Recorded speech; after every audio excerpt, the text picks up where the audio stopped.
Hello everyone and welcome back to the Stormblood Dungeon Lore series. In these videos I'll do my best to explain the lore behind each dungeon of Final Fantasy XIV and go over some things about them that you might not know. Today's dungeon is the Swallow's Compass. As we know, the Kingdom of Doma has been a long-standing place of peace and growth since its inception around 800 years ago. Though it had many quarrels as flourishing kingdoms do, the land was at relative peace until the invasion and subsequent annexing of the territory via the Guardians. This saw all manner of practice oppressed in line with the invaders' regime, wanting to prevent the summoning of icons at all costs. Though Doma was not known for the summoning of primals by any means, the Viceroy feared that they may turn to praising Ganen Rijin, the man who long ago united Doma and became its first king. Even to this day, his great tomb stands built against the cliffs of Yangsha, between two of the Dairyu moon gates. In addition to being a military genius, Ganen was known for his absolute mastery of geomancy, the power to move earth and stone to his whim. His renown was such that even after his death, disciples, academics and monks alike would make the journey to visit his tomb, to gather at what would be one of the birthplaces of Doman geomancy. It was for this reason too that the Viceroy declared the temple be sealed, as a gathering of those giving wishes to one who in the eyes of many may even be deified. Since the sealing of the Swallow's Compass, however, those wishing to visit slowly petered out, and the place remained uninhabited and became derelict over the years.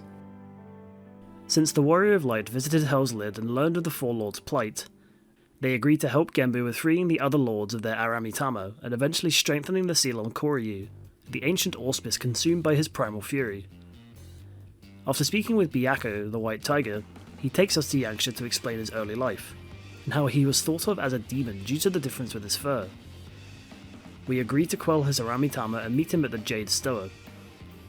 Byakko unleashes all his fury in fire, lightning and wind, and eventually the adventuring group manages to bring him low, settling the rage within and bringing Byakko back to his senses. Byakko then explains his own meeting with Tenzin, and how he could understand the language of beasts. Sympathizing with the White Tiger, Tenzin offered Byakko to travel the lands alongside him, and Byakko, finding his rage quite abated, agreed to join him. Meanwhile, we return to Raisin Temple, and after speaking with Genbu, we spot Soroban in the midst of some form of training. We learn that the Kojin is being taught by Genbu to help reinforce the seal against Koryu, and Tataru asks of Tenzin and the sort of man he was.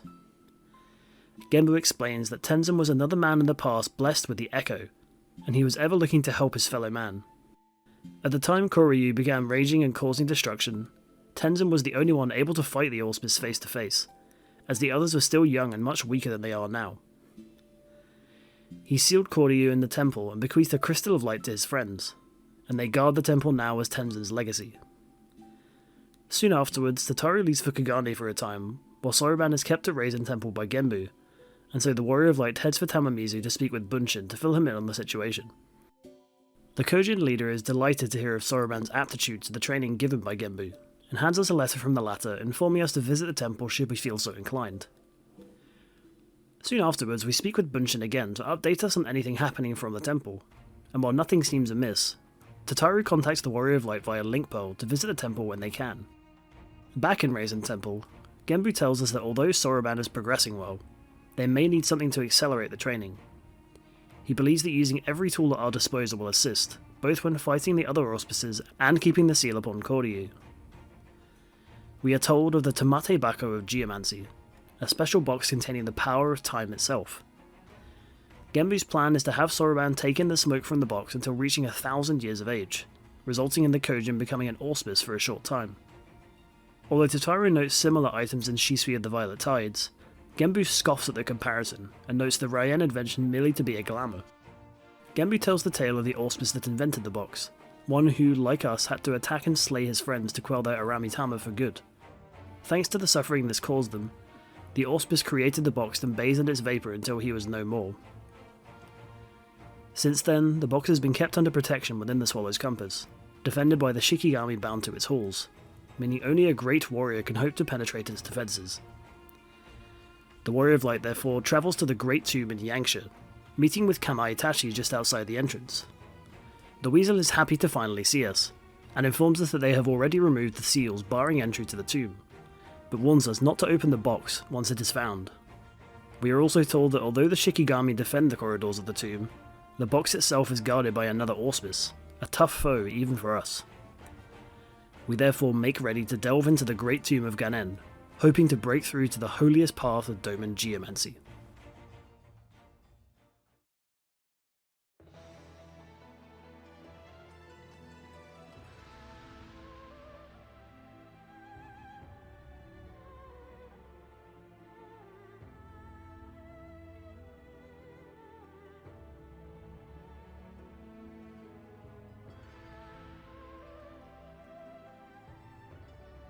We step into the tomb, coming face to face immediately with the guardians of Ganen's resting place. We defeat the Kyofusa guarding the way forward, but find our path blocked by a seal, so the party must head around the outside to release it by defeating the Sai Taisui. These creations are those made from magicked mud animated with geomancy, with each one inheriting certain traits based on the origin of the soil used in the spell. The party encounters the first Sai Taisui in a chamber known as the Heart of Water, where it summons forth a bubbling torrent of water along with several appa. As the Taisui will use its magic, it speaks magicked words, first in the common tongue and then a language unknown to those of current times. Although the words seem to have no meaning I could find, the style of dialect seems to take inspiration from Indian and Southeast Asian languages. After defeating the familiar, the party moves through to the Heart of Earth and Heart of Wind respectively, each containing another Sai Taisui to block our path. After this, the path brings us back around over some debris to face the Dragon Seal, now able to be dispelled thanks to clearing the way from the Sai Taisui.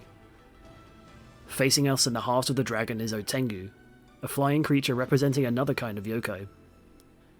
The Tengu are known to be native to the Far East, but often hide away in the mountains and seldom come into contact with the goings-on of mankind. This one, however, seems ready to fight, and attacks the group. As we engage the Otengu, it seems as though it was here on purpose, noting us not to be geomancers, and that the Covenant binds them to kill intruders. Clout of the Tengu unleashes a burst of wind and fire, damaging the group and also calling forth a sprawl of flaming orbs as the Tengu claims Flame to be under his command. The small flames begin to rotate about the arena, while the Tengu unleashes Yama Kagura, another blast of wind ahead of itself. After this, the Tengu uses its wile to confuse the party, and any caught in its mischievous gaze wander about aimlessly for a time. The Tengu follows up with another flaming wind, enlarging the still circling orbs as they prepare to burst. Lastly, the yokai prepares the might of the Tengu, slamming the tanking party member with a concentrated blast of wind. After a second set of flaming orbs, the Tengu falls and the geomantic aetheryte activates, allowing the party to proceed. The group amazingly finds themselves underneath the One River itself, with a support held up by strengthened glass not unlike an aquarium. As we step forward, another Sai Taisui appears, sending forth a powerful wave to push the group back. The party must deal with the watery beast here while using the small walls to endure or avoid the wave as it continues pushing over and over. After reaching and dispelling another barrier, we head through a small rock tunnel with some Jinmenju, another yokai that sprouts human-looking flowers, and reach the second walkway.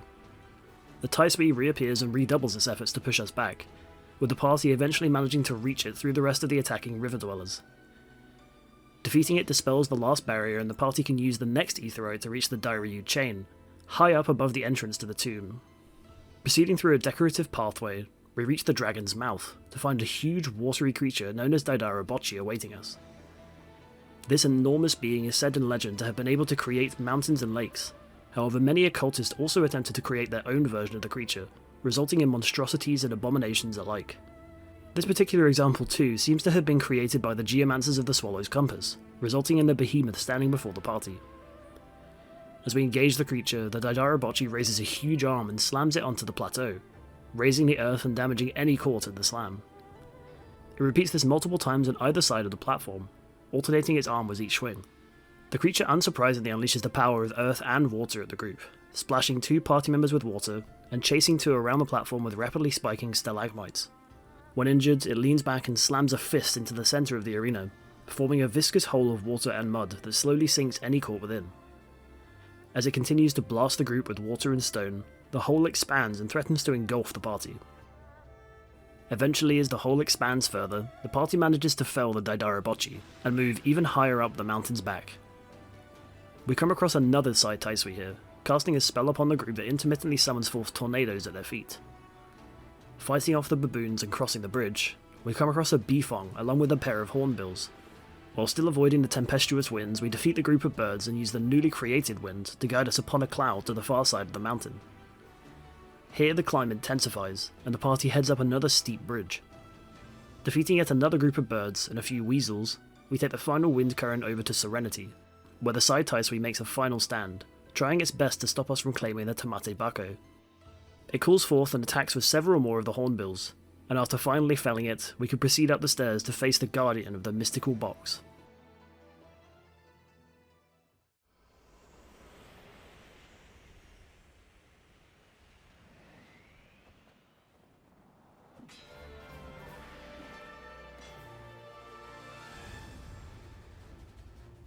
A gold-furred creature descends from a magical cloud, landing on his staff and jumping to wield it to defend the Tamate-bako of geomancy. Shitian Dashung, another long-lived auspice, stands ready to do his duty of guarding the sacred box lying behind him. His name comes from a Chinese tale, meaning Great Sage, Heaven's Equal. It is also another name given for the famous title of Son Wukong, or Son Goku in Japan. During our battle he uses his long polearm efficiently, using his short end to thrust rapidly at the tanking party member. Using his power, he also uses both ends, swinging his staff. He can extend it magically, causing it to hit a much wider area except for directly underneath him, although if not extended it damages any nearby. After a time he focuses a party member, thrusting heavily with his weapon and pushing the target back. When injured, he leaps to the centre of the room, acknowledging our might and channeling a powerful monkey magic, while his allies spring forth to distract and attack the group. After defeating them, Shitian Dashung unleashes Second Heaven, swiping his now enormous staff around at the group. He seems unfinished however, and reveals his final trick, summoning forth an exact shadow of himself, after which both begin attacking at once. The party must dodge the correct way for both ends, and have care when the sage uses his targeted swipe once again. After managing to fell both of the shadows, the sage stumbles and vanishes in a puff of smoke, allowing the party to claim the Tamate-bako of geomancy at last.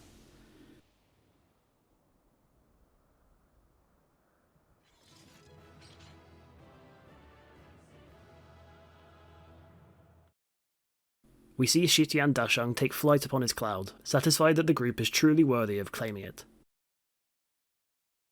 The Warrior of Light then returns to Genbu with the box in tow, and prepares to assist Soroban with taking in its power. The Kojin stands ready as he opens the box, and smoke pours out, engulfing him entirely. Tataru, believing the box a fake, leans over to look within but is shoved aside by Genbu in alarm. Her face seems to have aged dramatically, but thankfully the transformation is only temporary. Soroban meanwhile appears from the mist with an aura of terrible fury, having succumbed to temporary Aramitama as an auspice. With Tataru and Genbu's help, we fight and quell Soroban's rage, after which he returns to his normal self. Although disheartened, Genbu reassures Soroban that such training can still take time, and at Tataru's request he too tells the story of how he met Tenzin. The turtle visited a village after experiencing a vision, trying to warn the villagers there, but none can understand. Tenzin arrived soon after, able to speak with beasts, and heeded Genbu's warning. With Byakko, they put on a fake show of force to convince the villagers to flee the area, in essence saving their lives. Since then, Genbu travelled with Tenzin and the rest, becoming fast friends. Now however he misses Tenzin's presence, but Tataru reminds him of the Warrior of Light, and Genbu is thankful for our continued efforts. He then turns to Soroban to continue his training as an auspice, prompting Tataru to leave and the Warrior of Light to deliver yet another message to Bunshin with the good news. But not before Genbu warns that the next time we meet will be to quell another of the four lords Aramitama. And that's the end of the story and lore of the Swallow's Compass. A grand tomb built into the very cliffs of the region its inhabitant once ruled over. Although long since abandoned, the treasure kept deep within may now be the key to holding sway over the forces of the primal rage of the Aramitama. With Soroban continuing to train, Genbu and the Warrior of Light can now only hope that it will be enough once the time comes to face Koryu with the full force of the Four Lords. I hope you enjoyed this video. If you did, leave a like and subscribe to the channel for more Final Fantasy XIV, and I'll see you next time for the burn.